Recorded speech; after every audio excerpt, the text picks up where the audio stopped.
Hey, welcome to New York State Manufacturing Now, the podcast that's powered by FuzeHub. I'm your host, Steve Melito.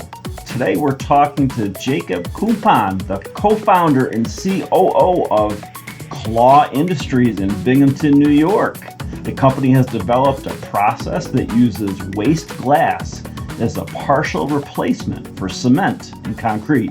The company's product increases the strength of concrete while allowing concrete producers to reduce their cement content. As we're about to find out, that's good both for the bottom line and for the environment. Jacob, welcome to the podcast. Thank you, Steve. Appreciate it. Really happy to be here. Well, fantastic. So Jacob, tell us a little about yourself. What's your background like and why did you start the company? Yeah, so my co-founder, his name is Jack, and I started the company in 2019 here in Binghamton, New York. We're originally from the upstate area, both of us. So that's kind of what got KLAW Industries going. And really, we started actually on the recycling side of things, figuring out that there's a big problem with waste glass in the recycling industry. There's not a good use for it. It's really hard to deal with. It's really expensive to get rid of. So really figuring out a process to clean that glass up and then finding an end market for it, which happened to be the concrete industry, is kind of how we got going. Excellent. So Jacob, sometimes people use the terms concrete and cement interchangeably, and they are different, of course, but can you tell us how they work together? Yeah, absolutely. And this is something that we actually did before we started the company as well. So concrete is like what you see in a sidewalk. Like when you're walking down the street, you're walking on concrete.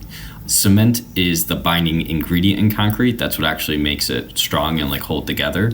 So cement is a very fine gray powder that they use when they're mixing concrete, and it's by far the most expensive part of concrete in terms of the material costs. It's also responsible for almost all of the carbon emissions associated with concrete.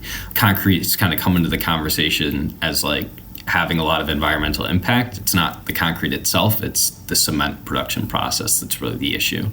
So that is good to know and answers my question about the relationship between the two. So the cement is the binder. That's correct, yeah. So the cement's actually what's like giving off a reaction to actually increase the strength. The other materials like gravel and sand are just in there to kind of like basically take up space.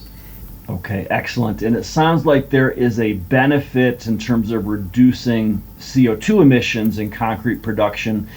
Is that benefit truly significant? Is the cement production a big producer of CO2?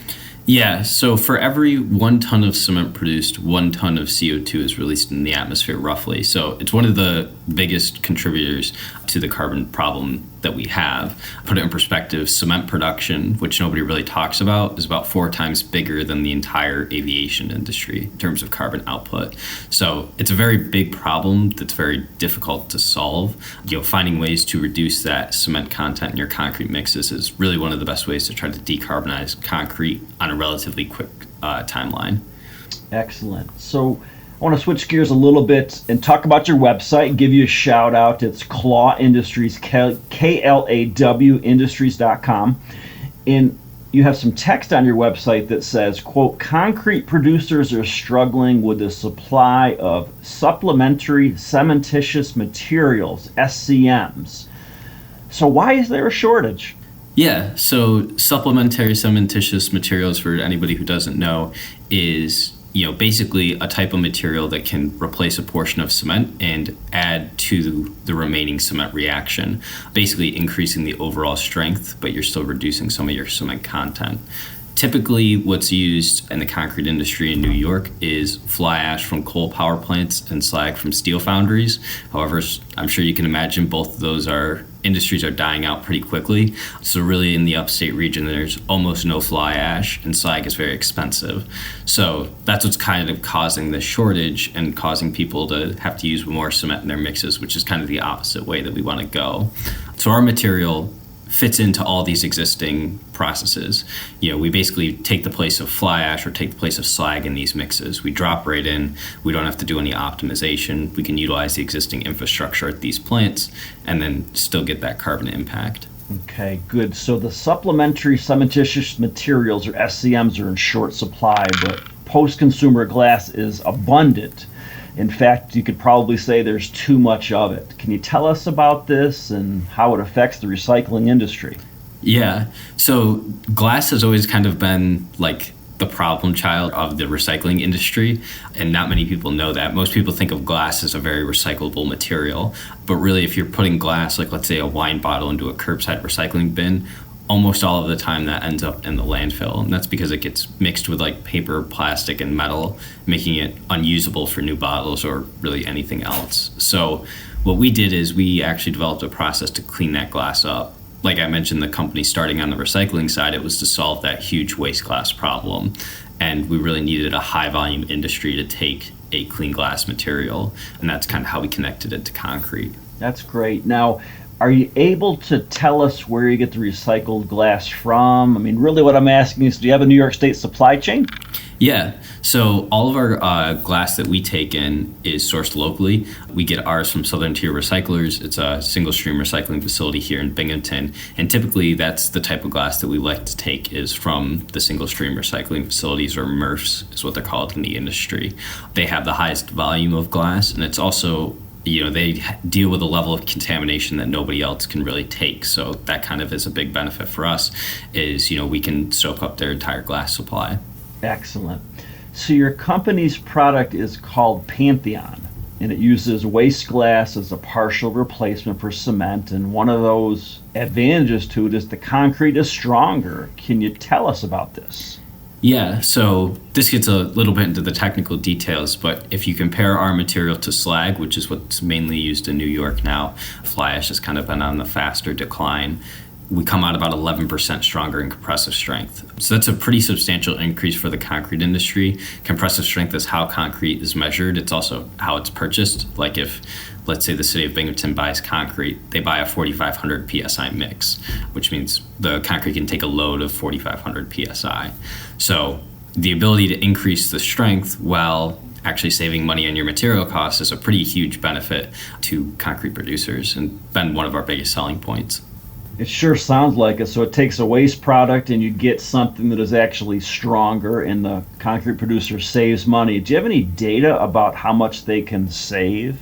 Yeah, so we sell our material Pantheon for $90 per ton freight on board in Binghamton. So location plays a very big part into how much a concrete producer actually saves, but typically you can expect somewhere between 20% compared to what you're using now and where you're also sourcing your alternative materials.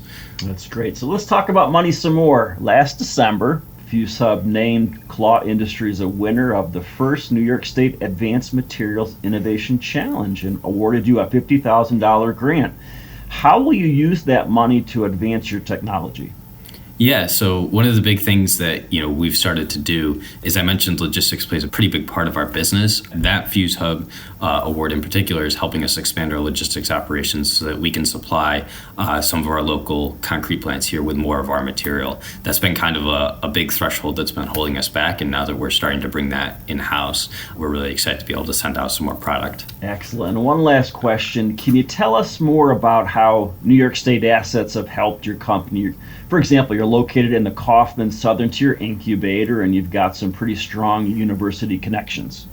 Yeah, so we started here in the incubator, and the New York State assets really got us off the ground in a couple different ways. The first is we've raised about $1.2 million so far in grant funding. We actually don't have any investors. And the reason we've been able to do that is leveraging those assets that are here in Binghamton and across the state.